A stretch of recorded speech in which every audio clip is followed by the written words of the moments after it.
আসসালামু আলাইকুম, আশা করি সকলে ভালো আছেন। আজকে আমরা ইংলিশ ফুল কোর্সের দশম ক্লাস নিয়ে এসেছি। দশম ক্লাসে আমরা আলোচনা করব ভার্বের ক্লাসিফিকেশন। ভার্বের ক্লাসিফিকেশন সম্পর্কে আলোচনা করতে গেলে প্রথমে যেটি আসে সেটা হচ্ছে ট্রানজিটিভ ভার্ব। ট্রানজিটিভ ভার্ব কি? ট্রানজিটিভ ভার্ব হচ্ছে যে সকল ভার্ব সেন্টেন্স গঠনের সময় অবজেক্ট গ্রহণ করে। যেমন হি রাইটস এ লেটার, এখানে রাইটস কি? ভার্ব। রাইটস, এখানে রাইটস ভার্বটি সেন্টেন্স গঠনের সময় এ লেটারকে অবজেক্ট হিসেবে গ্রহণ করেছে। যে সকল ভার্ব সেন্টেন্স গঠনের সময় অবজেক্ট গ্রহণ করে সেগুলো হচ্ছে ট্রানজিটিভ ভার্ব। তাহলে হি রাইটস এ লেটার, এখানে রাইটস কি? Transitive verb. এরপর যে সকল ভার্ব, তাহলে ইনট্রানজিটিভ কি হবে?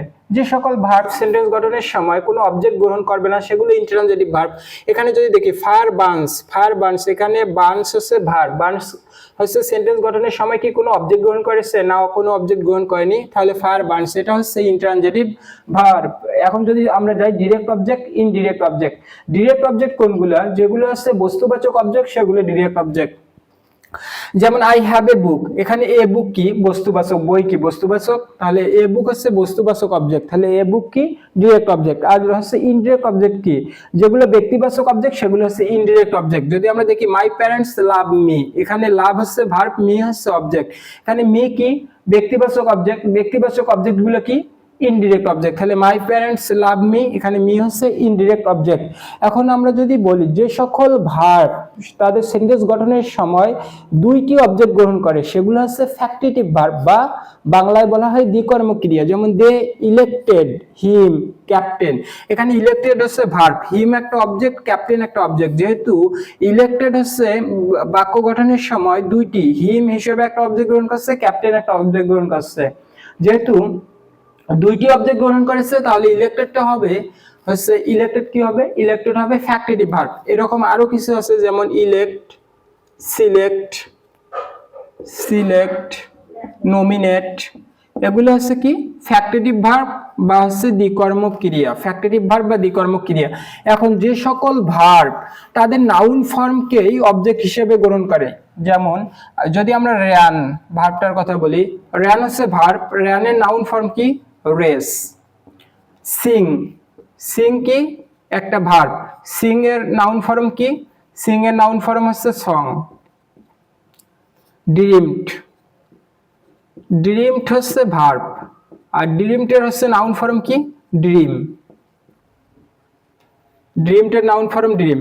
এখন এই যে র্যান, সিং, ড্রিম, এই সকল ভার্ব যদি তাদের অবজেক্ট হিসেবে নাউন ফর্মকেই গ্রহণ করে তাহলে সেটা হবে কগনেট ভার্ব বা সমধাতুজ ক্রিয়া। যেমন হি র্যান এ রেস, এখানে র্যান কি? ভার্ব। এই র্যান ভার্বটা রেসকে অবজেক্ট হিসেবে গ্রহণ করেছে। র্যানের হচ্ছে নাউন ফর্ম কি? আমরা একটু আগে বললাম র্যানের নাউন ফর্ম হচ্ছে রেস। যেহেতু র্যান ভার্বটি তার নাউন ফর্মকে অবজেক্ট হিসেবে গ্রহণ করেছে তাহলে এটা কি হবে? কগনেট ভার্ব বা সমধাতুজ ক্রিয়া। আর যদি সাবজেক্ট ও অবজেক্ট অভিন্ন বিষয়ে মত প্রকাশ করে, আমরা যদি একটা বাক্য দেখি হি বিকাম এ পলিটিশিয়ান, এখানে এ পলিটিশিয়ান কে? হি। যিনি হি তিনি এ পলিটিশিয়ান, অর্থাৎ হি হচ্ছে সাবজেক্ট, এ পলিটিশিয়ান হচ্ছে অবজেক্ট, কিন্তু এই অবজেক্টটা সাবজেক্ট বিষয়েই মত প্রকাশ করেছে, অভিন্ন একটা বিষয় নিয়ে মত প্রকাশ করছে, তাহলে এটা হবে লিঙ্কিং ভার্ব বা কপুলেটিভ ভার্ব বা কপুলা। এরপর যদি আমরা কমপ্লিমেন্টের দিকে যাই, কমপ্লিমেন্ট হচ্ছে সাবজেক্ট সম্পর্কে কিছু মত প্রকাশ করা বা সাবজেক্ট সম্পর্কে কিছু তথ্য দেওয়া। এখানে আমরা he was called a fool, called হচ্ছে ভার্ব, তাহলে এ ফুল, এ ফুল একজন বোকা, বোকাকে? হি, অর্থাৎ হি হচ্ছে সাবজেক্ট, সাবজেক্ট সম্পর্কে একটা তথ্য প্রদান করা হলো এ ফুল, এবং সেটা অবজেক্টের মাধ্যমে। তাহলে সাবজেক্ট যদি কোনো তথ্য প্রদান করে অবজেক্টের মাধ্যমে তাহলে সেটা কি হবে? কমপ্লিমেন্ট। আর গঠনের দিক দিয়ে যদি হয় অ্যাক্টিভ, কিন্তু অর্থের দিক দিয়ে হয় যদি প্যাসিভ, সেটা হবে কোয়াসি প্যাসিভ ভার্ব।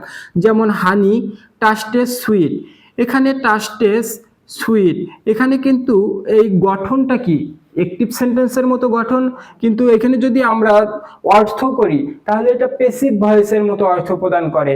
আর এগুলো যেগুলোর গঠন অ্যাক্টিভের মতো কিন্তু অর্থ প্যাসিভের মতো সেগুলো হচ্ছে কোয়াসি প্যাসিভ ভার্ব। অর্থাৎ হানি টাস্টেস সুইট, এটা কি? হানি টাস্টেড সুইট হবে, তাহলে quasi passive verb, quasi passive verb. এখন যদি আমরা কিছু ভার্ব দেখি, যেমন লুক আফটার, টার্ন ডাউন, অর্থাৎ যে সকল ভার্ব তাদের প্রিপজিশনের সাথে সংযুক্ত হয়ে মিলিতভাবে ভার্ব হিসেবে কাজ করে তাদেরকে বলা হয় ফ্রেজাল ভার্ব বা গ্রুপ ভার্ব। যেমন jenny turn down the chance to work abroad. এখানে টার্ন ডাউন মানে পতিত হওয়া বা অগ্রাহ্য করা টার্ন ডাউন। এখানে টার্ন ডাউন, টার্নটা হচ্ছে ভার্ব, ডাউনটা হচ্ছে প্রিপজিশন, কিন্তু টার্ন ডাউন মিলেই ভার্ব হিসেবে কাজ করছে। অর্থাৎ যে সকল ভার্ব প্রিপজিশনকে নিয়ে ভার্ব হিসেবে কাজ করবে সেটা কি হবে? Group verb. তাহলে এখানে জেনি টার্ন ডাউনটা কি হবে? টার্ন ডাউনটা হবে ফ্রেজাল ভার্ব বা গ্রুপ ভার্ব। আর যে সকল ভার্ব নিজে কাজ করে না, অন্যকে দিয়ে কাজ করায়, সেটা হবে কি? Positive verb. যেমন মাই মাদার ফিডস মি, আমার মা আমাকে খাওয়ান। আমার মা কিন্তু খাচ্ছে না, আমার মা আমাকে খাওয়াচ্ছে না। অর্থাৎ নিজে কাজ না করে অন্যকে দ্বারা কাজ করানো হলে সেটা কি হবে? সেটা হবে পজিটিভ ভার্ব। এখন আমরা কিছু রুল দেখবো, এই রুল পাঁচটার মতো রুল দেখবো। এই পাঁচটা রুল থেকে অনেক বেশি কোশ্চেন আসে। সেটা হচ্ছে let, make, help, get, have. এই পাঁচটা শব্দ মানে যে সকল ভার্বের পজিটিভ ফর্ম নেই সেগুলোকে let, make, help, get, have দ্বারা পজিটিভ করা যায়। আমরা এখানে দেখলাম my mother feeds me. Eat মানে কি? খাওয়া। এই ইটের পজিটিভ ফর্ম হচ্ছে ফিডস, মানে খাওয়ানো। কিন্তু যে সকল ভার্বের পজিটিভ ফর্ম নেই সেগুলোকেও পজিটিভ করা যাবে এই পাঁচটা ওয়ার্ড দ্বারা, let, make, help, get, have. কিন্তু সেগুলো কিছু নিয়ম অনুসরণ করবে। কি নিয়ম অনুসরণ করবে? আমরা যদি লেট, মেক, হেল্প এই তিনটা দেখি, লেট, মেক, হেল্প, এরপরে যদি ব্যক্তিবাচক বা বস্তুবাচক অবজেক্ট থাকে, ব্যক্তিবাচক বা বস্তুবাচক অবজেক্ট থাকে, তাহলে এরপরে যে ভার্বটা হবে সেটা ভার্বের বেস ফর্ম বসবে, V1 বা ভার্বের বেস ফর্ম বসবে। যেমন হি did not let me play the guitar. He did not, এখানে লেট আছে, তার মানে আমাদের রুলের লেট, মেক, হেল্পের যে কোনো একটা লেট আছে। লেটের পরে কি বসছে? ব্যক্তিবাচক অবজেক্ট মি, ব্যক্তিবাচক অবজেক্ট বসছে। তাহলে এরপরে ভার্বটা কি হবে? ভার্বটা বেস ফর্ম হবে। তাই এখানে পেলে বসেছে, প্লেট বসেনি, ভার্বের 2 বা ভার্বের 3 ফর্ম বসেনি, বেস ফর্ম বসছে। কেন? কারণ লেটের পরে ব্যক্তিবাচক অবজেক্ট আছে। কারণ আমরা পড়ছি যে লেট, মেক, হেল্পের পরে ব্যক্তিবাচক অবজেক্ট হোক আর বস্তুবাচক অবজেক্ট হোক, এরপরে ভার্বের বেস ফর্ম বসবে। তাহলে he did not let me play the guitar. চলেন আরো একটা উদাহরণ দেখা যাক। The smell of the food makes my mouth water. এখানে the smell of the food subject makes, এখানে ম্যাক ব্যবহৃত হয়েছে। আমরা পড়ছি লেট, মেক, হেল্প, তাহলে ম্যাক, এখানে ম্যাক আছে। আমরা ম্যাকের পরে পড়ছি যে ব্যক্তিবাচক অবজেক্ট হোক আর বস্তুবাচক অবজেক্ট হোক, তারপরে ভার্বের বেস ফর্ম। তাহলে ম্যাকের পর দেখি মাই মাউথ, আমার মুখ। তাহলে আমার মুখ কি? বস্তুবাচক অবজেক্ট। কিন্তু আমরা পড়ছি যে ব্যক্তিবাচক হোক আর বস্তুবাচক অবজেক্ট হোক, তারপরে ভার্বের বেস ফর্ম বসবে। তাহলে এখানে ওয়াটার কি হবে? ভার্বের বেস ফর্ম হবে, তাই ভার্বের বেস ফর্ম বসেছে। এরপরে যদি যাই আমরা গেট, হ্যাভ, আমরা পাঁচটা পড়ছি, let, make, help, get, have. এর মধ্যে লেট, মেক, হেল্প দেখলাম, এখন গেট, হ্যাভ দেখি। গেট, হ্যাভ, গেট, হ্যাভ এর পরে যদি বস্তুবাচক অবজেক্ট থাকে, বস্তুবাচক অবজেক্ট থাকলে V3 হবে, মানে ভার্বের পাস্ট ফর্ম হবে, ভার্বের পাস্ট ফর্ম বা ভার্বের পাস্ট পার্টিসিপল ফর্ম হবে। এখন যদি আমরা দেখি my friend gets his car repaired yesterday. My ফ্রেন্ডের পরে কি আছে? গেটস আছে, অর্থাৎ গেট বা হ্যাভের যে কোনো একটা আছে, গেট আছে। গেটের পরে হিজ কার বস্তুবাচক অবজেক্ট, হিজ কার কি একটা বস্তুবাচক অবজেক্ট। তাহলে আমরা পড়ছি যে গেটের পরে যদি বস্তুবাচক অবজেক্ট থাকে তাহলে ভার্ব 3। তাহলে এখানে গেটের পরে হিজ কার আছে, তাহলে এরপরে কি হবে? V3 হবে, রিপেয়ার্ড হবে। রিপেয়ার কি? V1, আর রিপেয়ারের V3 কি? রিপেয়ার। এই জন্য গেটের পরে যেহেতু বস্তুবাচক অবজেক্ট আছে সেজন্য V3 বা পাস্ট পার্টিসিপল ফর্ম হয়েছে। তাহলে আমরা আগে হ্যাভ দিয়ে দেখি একটা। আর গেট, হ্যাভের আমরা বস্তুবাচক অবজেক্ট দেখলাম। এখন যদি ব্যক্তিবাচক অবজেক্ট থাকে তাহলে কি করব?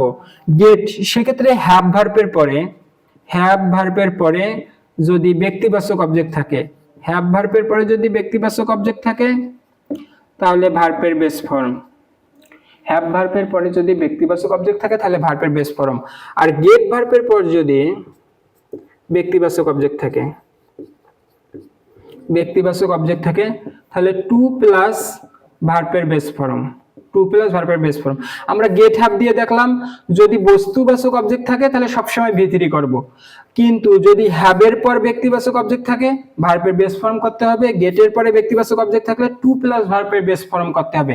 এখানে my mother had me drink milk everyday, এখানে হ্যাড, হ্যাভের পাস্ট ফর্ম হ্যাড, অর্থাৎ হ্যাভ ভার্ব আছে, হ্যাভ ভার্বের পরে কি মি, মি কি ব্যক্তিবাচক অবজেক্ট, আমাকে বুঝাইছে, তার মানে ব্যক্তিবাচক অবজেক্ট আছে।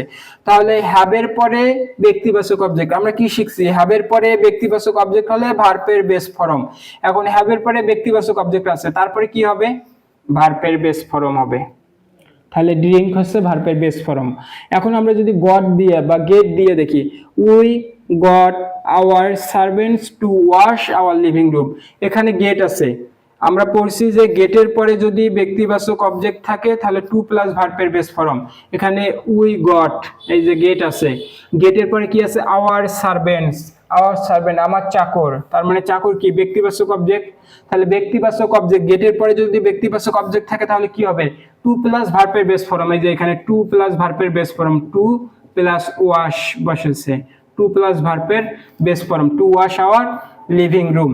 এই let make help get have দ্বারা সবচেয়ে বেশি কোশ্চেন আসে। কিভাবে কোশ্চেন আসে, we got our servant, it belong দিয়ে আওয়ার লিভিং রুম থাকে, এখানে টু ওয়াশ, ওয়াশ নাকি ওয়াশড, মানে ভার্বের থ্রি ফর্ম বসবে না টু প্লাস ভার্বের বেস ফর্ম বসবে না শুধু ভার্বের বেস ফর্ম বসবে, এভাবে কোশ্চেন আসে। তো আপনারা আশা করি সকলে রুলগুলো বুঝতে পেরেছেন, এবং আপনারা যদি এমসিকিউ সলভ করতে চান তাহলে আপনাদের আরো অনেক বেশি সহজ লাগবে। পরের ক্লাসে আমন্ত্রণ জানিয়ে আজকে এখানে শেষ করছি। আসসালামু আলাইকুম ওয়া রাহমাতুল্লাহ।